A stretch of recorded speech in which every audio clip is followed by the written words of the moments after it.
ഡീകോഡിലാദ്യം അസമിലെ കുടിയൊഴിപ്പിക്കലിനെ കുറിച്ചാണ്. കുടിയൊഴിപ്പിക്കലിനിടയിൽ ഗോൾപാറയിൽ ഇന്ന് പോലീസ് നടത്തിയ വെടിവെപ്പിൽ ഒരാൾ കൊല്ലപ്പെടുകയും ചെയ്തിരിക്കുന്നു. വനഭൂമി അനധികൃതമായി കൈവശപ്പെടുത്തി എന്ന് ആരോപിച്ചുകൊണ്ടാണ് കുടിയൊഴിപ്പിക്കൽ നടക്കുന്നത്. അതിനിടയിലാണ് ഇന്ന് വെടിവെപ്പുണ്ടായത്. കൃഷ്ണായി പരിധിയിൽ വരുന്ന പൈക്കൻ റിസർവ് വനത്തിനുള്ളിലെ 140 ഹെക്ടറിലധികം ഭൂമി കയ്യേറ്റം ചെയ്തു എന്നാണ് അറിയുന്നത്. അവിടെ ഒഴിപ്പിക്കാനെത്തിയ അസം പോലീസിനെയും വനംവകുപ്പിനെയും ജനക്കൂട്ടം തടഞ്ഞിരുന്നു. ആ തടയലിൽ നിന്നാണ് സംഘർഷത്തിലേക്കും തുടർന്നാണ് വെടിവെപ്പുമുണ്ടായത്. കയ്യിൽ രേഖകളുള്ള മനുഷ്യരെയാണ് അനധികൃത കുടിയേറ്റമെന്ന് പറഞ്ഞ് ആക്രമിച്ചു കുടിയിറക്കിയത്. അസമിൽ ലാൻഡ് ജിഹാദ് നടക്കുന്നുവെന്ന് ആരോപിച്ചാണ് BJP സർക്കാരിന്റെ ഈ നീക്കങ്ങൾ. ഒഴിപ്പിക്കൽ നടപടി തുടരുമെന്നും മുഖ്യമന്ത്രി ഹിമന്ത ബിശ്വ ശർമ്മ പറയുന്നുണ്ട്. നമുക്ക് വിശദമായി പരിശോധിക്കാം. വർഷങ്ങളായുള്ള രീതിയാണ് ഇപ്പോഴും തുടരുന്നത് എന്നുള്ളതാണ് അതിന്റെ പ്രധാനപ്പെട്ട കാര്യം. ഇതിനു മുൻപും ഇത് സംഭവിച്ചിട്ടുണ്ട്. കൊല്ലപ്പെട്ടിട്ടുണ്ട് മനുഷ്യരവിടെ കുടിയൊഴിപ്പിക്കലുമായി ബന്ധപ്പെട്ട്. അത് ഈ വർഷവും ഇപ്പോഴും തെരഞ്ഞെടുപ്പ് വരാനിരിക്കുന്ന ഈ ഘട്ടത്തിലും തുടരുന്നു എന്നുള്ളതാണ്. അസമിൽ നടക്കുന്നത് എന്ത് എന്ന് നമുക്ക് വിശദമായി പരിശോധിക്കാം. അവിടെ കുടിയൊഴിപ്പിക്കൽ 4 ജില്ലകളിലായിട്ടാണ് നടക്കുന്നത്.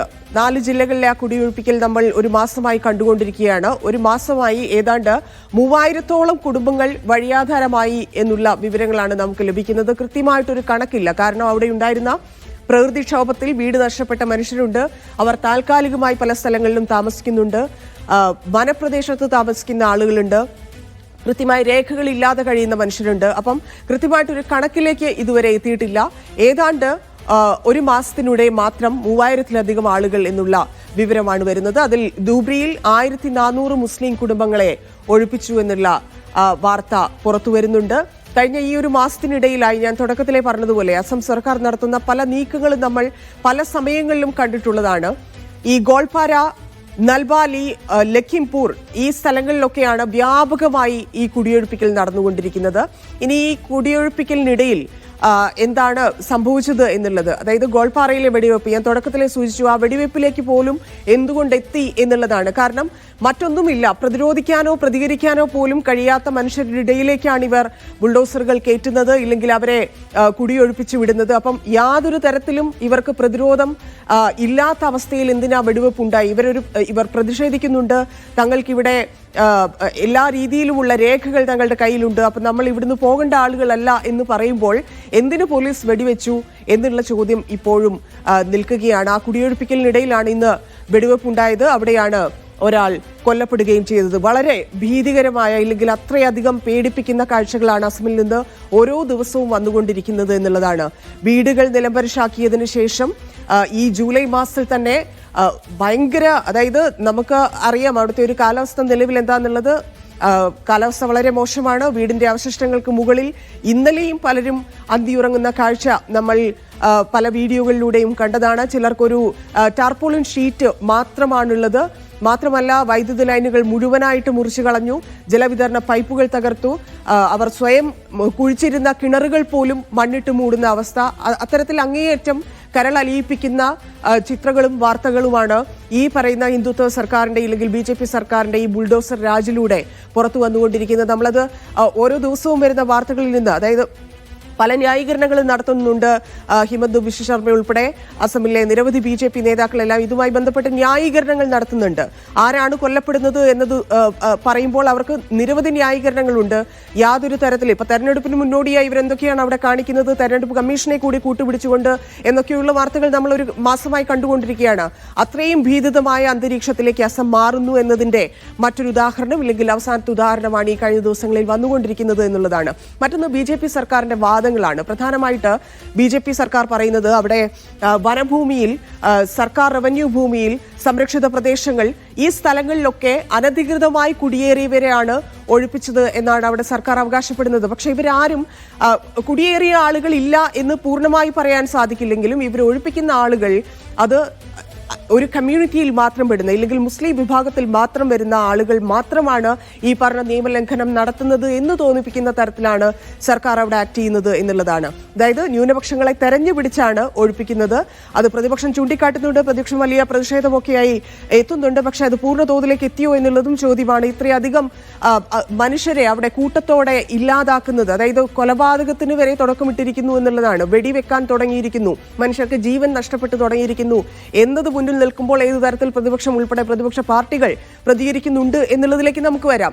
അപ്പോൾ അത്രയും വ്യക്തമാണ് അവിടെ എന്താണ് നടന്നുകൊണ്ടിരിക്കുന്നത്. ബംഗ്ലാദേശികൾ എന്ന് ആരോപിച്ചാണ് പലയിടത്തും ഈ നടപടിയിലേക്ക് കടന്നിരിക്കുന്നത്. അപ്പം വനഭൂമി, സർക്കാർ റവന്യൂ ഭൂമി, സംരക്ഷിത കുടിയേറ്റ പ്രദേശങ്ങൾ ഇതെല്ലാം കുടിയേറി എന്ന് പറഞ്ഞുകൊണ്ട്, അതായത് സർക്കാർ ഭൂമി എന്ന് പറഞ്ഞ് ഏതാണ്ട് ഇവർ ഒരു 40 വർഷത്തിലധികമായിട്ട് അവിടെ കഴിയുന്ന മനുഷ്യരെയാണ് സർക്കാർ ഭൂമിയാണെന്ന് പറഞ്ഞ് ഇവർ ഇറക്കി വിടുന്നത്.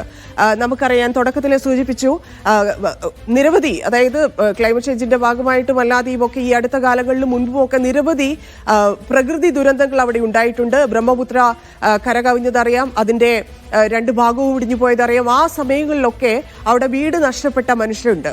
അപ്പം അവർ പിന്നീട് ഓരോന്നായി കൂട്ടിവെച്ച് ജീവിതം തുടങ്ങിയ ആ മനുഷ്യരെ ഉൾപ്പെടെയാണ് കുടിയിറക്കിയത്. അതായത് വർഷങ്ങളായി 40, 50 പതിറ്റാണ്ടുകളായി അവിടെ ജീവിക്കുന്ന മനുഷ്യരെ കൂടിയാണ് കുടിയിറക്കി വിടുന്നത്. അവർ ബംഗ്ലാദേശിൽ നിന്ന് കുടിയേറിയവരാണ് എന്ന് ആരോപിച്ചുകൊണ്ടാണ് കുടിയിറക്കുന്നത് എന്നുള്ളതാണ്. 2016 മുതൽ തുടങ്ങിയതാണ് ഇതെല്ലാം. നമുക്കതറിയാം, നമ്മൾ കണ്ടുകൊണ്ടിരിക്കുകയാണ്. 2016 തുടങ്ങിയ ആ കുടിയിറക്കലും ആ ഭീഷണിയും ഇല്ലെങ്കിൽ ആ മുസ്ലിം വിഭാഗത്തോട് കാണിക്കുന്ന നീതി നിഷേധവും ഇപ്പോഴും തുടരുന്നു എന്നുള്ളതാണ്. അതുകൊണ്ട് തന്നെ ഇതൊരു ഒറ്റപ്പെട്ട സംഭവമായിട്ട് നമുക്ക് ഈ അസമിൽ നടക്കുന്നതിനെ കാണാൻ സാധിക്കില്ല. തലമുറകളായി അവിടെ അവർ താമസിക്കുന്ന ആ സ്ഥലം അത് സർക്കാർ ഭൂമിയാണ് പറയുന്നതിൽ തന്നെ ആ ഉദ്ദേശം എന്താണ് എന്നുള്ളത് വ്യക്തമാണ്. അതിന്റെ കാരണങ്ങളും പലതാണ്. പല കാരണങ്ങൾ ഇവർ പറയുന്നുണ്ട്. ഇവർക്ക് വനങ്ങൾ നട്ടുപിടിപ്പിക്കണം, ഇല്ലെങ്കിൽ ഏറ്റവും ഇപ്പൊ പ്രതിപക്ഷം ഉൾപ്പെടെ ആരോപിക്കുന്നത് അദാനിയുടെ ഒരു താപ വൈദ്യുത പദ്ധതി ഉൾപ്പെടെയുള്ള കാരണങ്ങൾ ഇല്ലെങ്കിൽ കാര്യങ്ങൾ ഈ ഒഴിപ്പിക്കലുമായി ബന്ധപ്പെട്ട് അവിടെ പറയുന്നുണ്ട്. അതൊക്കെ ആയിരിക്കാം കാരണം. പക്ഷേ ഈ മനുഷ്യരെ ഇല്ലാതാക്കുന്നതിന് ഇതൊന്നും ഒരു കാരണമാകുന്നില്ല എന്നതാണ്. മാത്രമല്ല, ഇവർക്ക് പകരം ഭൂമിയോ നഷ്ടപരിഹാരമോ ഇല്ലെന്നതും യാഥാർത്ഥ്യമാണ്.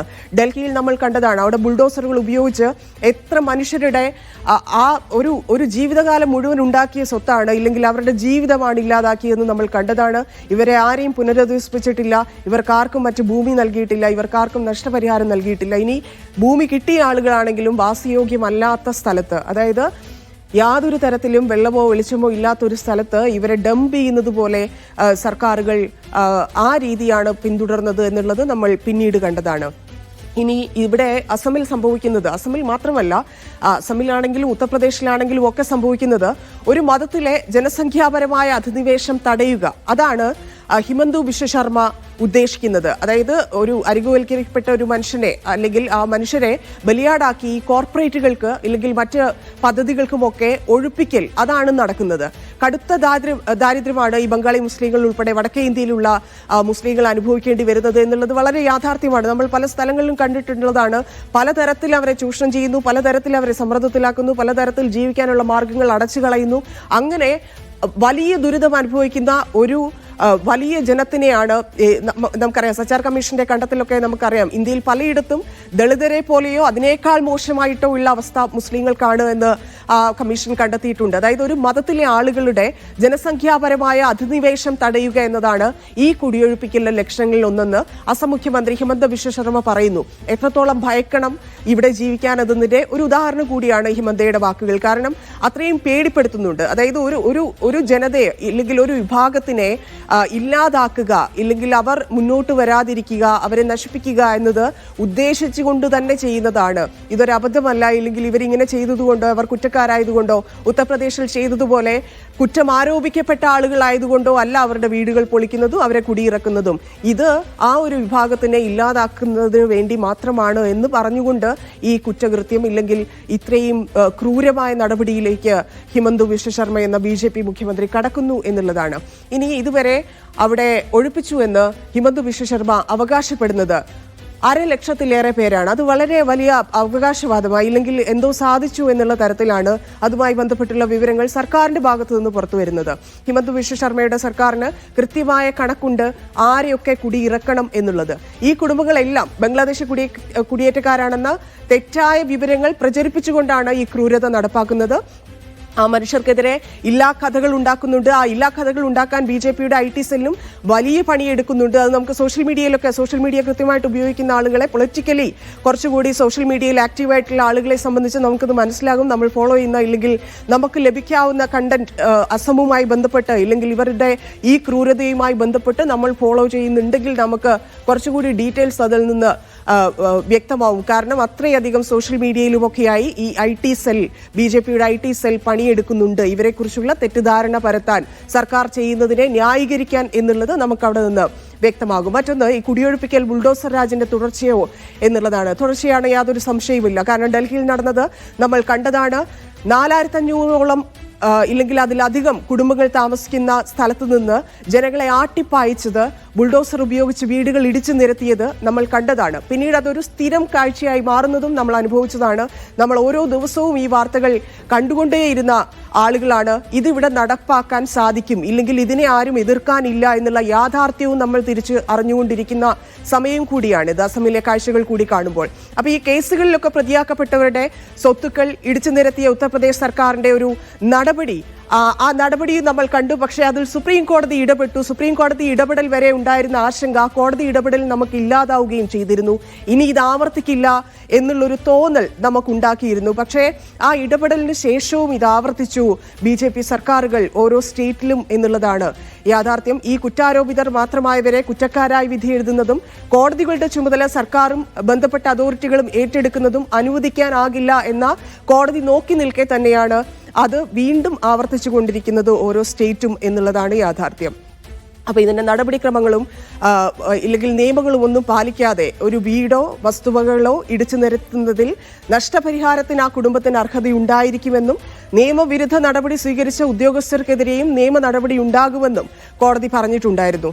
വീടെന്ന ഒരു സുരക്ഷിതത്വവും മൗലിക അവകാശവുമാണെന്നും അത് ഹനിക്കാൻ കഴിയില്ല, ഇല്ലെങ്കിൽ മറ്റ് അനധികൃത നിർമ്മാണങ്ങൾ തൊട്ടടുത്തുണ്ടെങ്കിലും തിരഞ്ഞു പിടിച്ച് വീടുകൾ പൊളിക്കുന്ന രീതി സർക്കാരുകൾക്കുണ്ടെന്നും ആ ബെഞ്ച് നിരീക്ഷിച്ചിരുന്നു. കൃത്യമായ നിലപാട് ഇല്ലെങ്കിൽ കൃത്യമായ നിരീക്ഷണം കോടതി ആ കാര്യത്തിൽ നടത്തിയിരുന്നു. അപ്പോൾ ഈ കയ്യേറ്റ ഒഴിപ്പിക്കൽ നോട്ടീസിന് കൃത്യമായ മറുപടി നൽകാൻ, അപ്പീൽ നൽകാനൊന്നും മതിയായ ഒരു സമയം അനുവദിക്കണമെന്ന് അന്നേ കോടതി പറഞ്ഞതാണ്.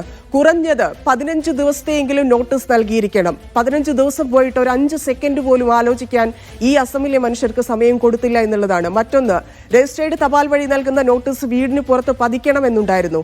സർക്കാരിന് കോടതിയും ജഡ്ജിയുമായി പ്രവർത്തിക്കാൻ കഴിയില്ലെന്ന് കോടതി പറഞ്ഞിരുന്നു.